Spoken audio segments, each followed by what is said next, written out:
Olá, sejam muito bem-vindos! Hoje a gente vai mergulhar de cabeça num dos capítulos mais mágicos e ao mesmo tempo misteriosos do universo de Harry Potter. É uma história que fala sobre família, sobre desejo e, claro, sobre os perigos de se viver só de sonhos. Mas antes da gente começar de verdade, tem uma pergunta que está no centro de tudo isso aqui. Pensa um pouquinho.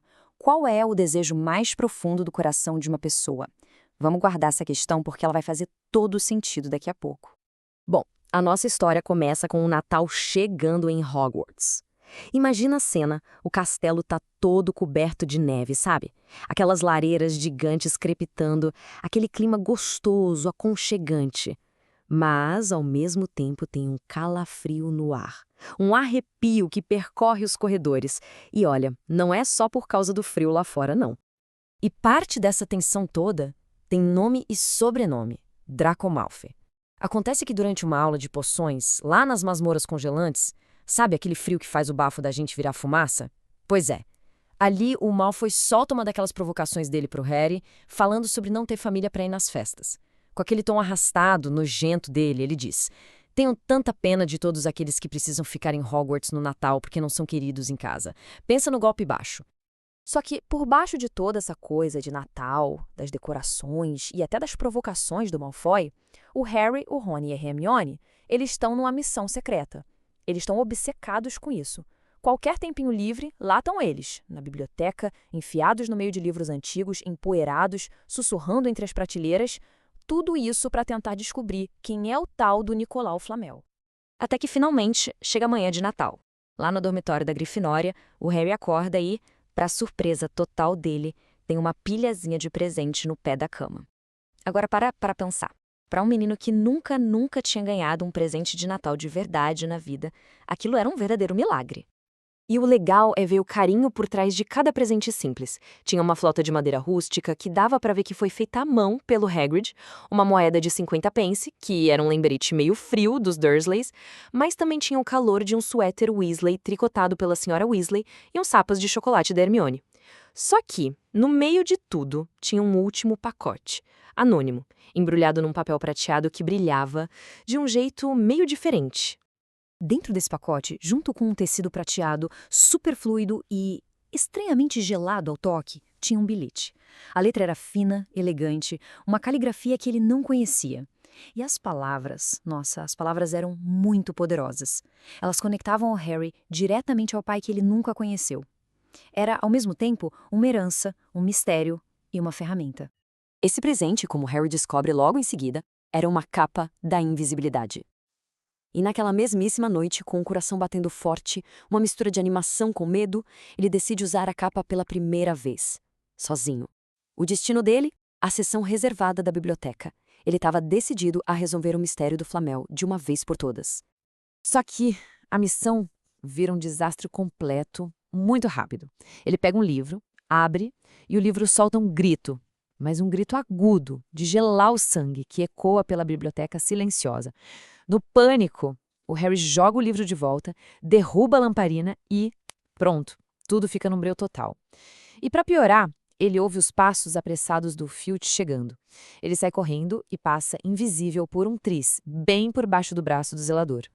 Perdido num corredor escuro, o coração do Harry quase para. Ele escuta a voz do Filch e ele tá falando com ninguém menos que o professor Snape, o professor que ele mais temia.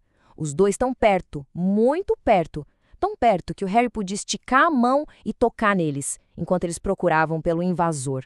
Imagina o pânico. O Harry tá ali, preso, invisível, mas completamente sólido e correndo um perigo gigantesco. No desespero, o Harry entra de fininho numa sala de aula abandonada para se esconder.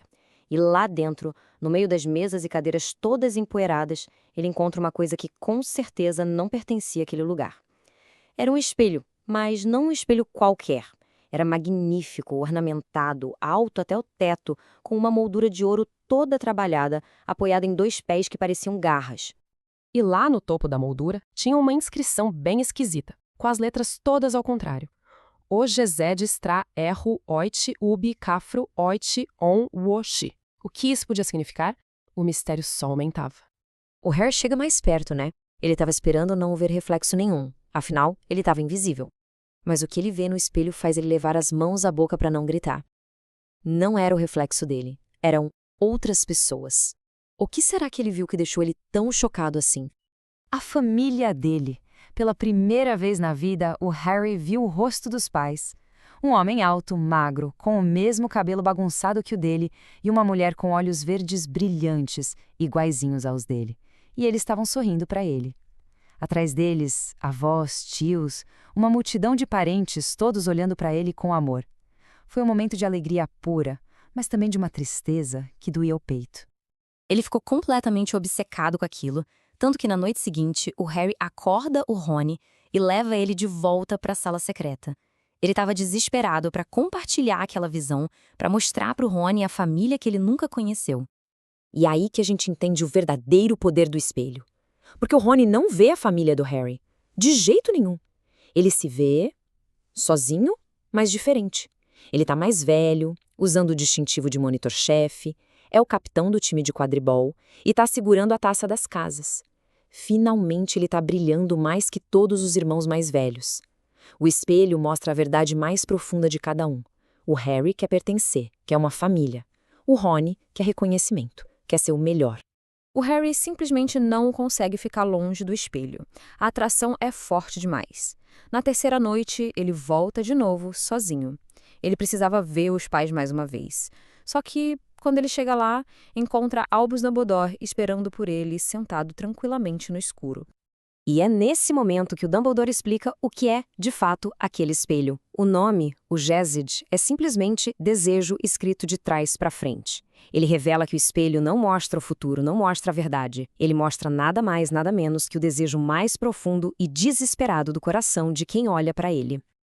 E junto com a explicação vem a grande lição da história. O Dumbledore dá um aviso para o Harry sobre o poder do espelho. Um poder que seduz, mas que é muito perigoso. Com aquela voz calma dele, ele diz que homens já definharam diante dele, encantados com o que viram. E aí vem o conselho mais importante.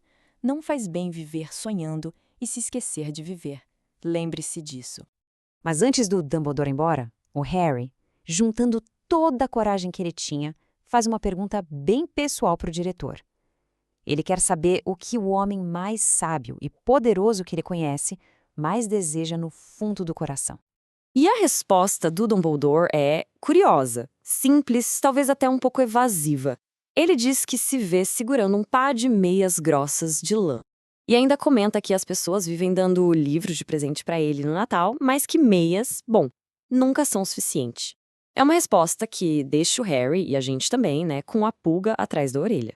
Na noite seguinte, o espelho é levado embora, para um outro lugar, e o Harry fica com aquele conselho do Dumbledore na cabeça. O que nos traz de volta aquela pergunta lá do começo.